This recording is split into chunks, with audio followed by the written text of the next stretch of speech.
त्रिशाखैर्बिल्वपत्रैश्च ह्यच्छिद्रैः कोमलैः शुभैः शिवपूजां करिष्यामि एकबिल्वं शिवार्पणम्। अखण्डबिल्वपत्रेण पूजिते नन्दिकेश्वरे शुध्यन्ति सर्वपापेभ्यः एकबिल्वं शिवार्पणम्।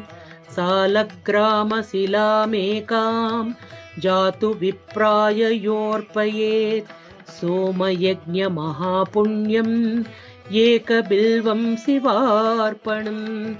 दन्तिकोटिसहस्राणि वाजपेयशतानि च कोटिकन्या महादानम् एकबिल्वं शिवार्पणम्।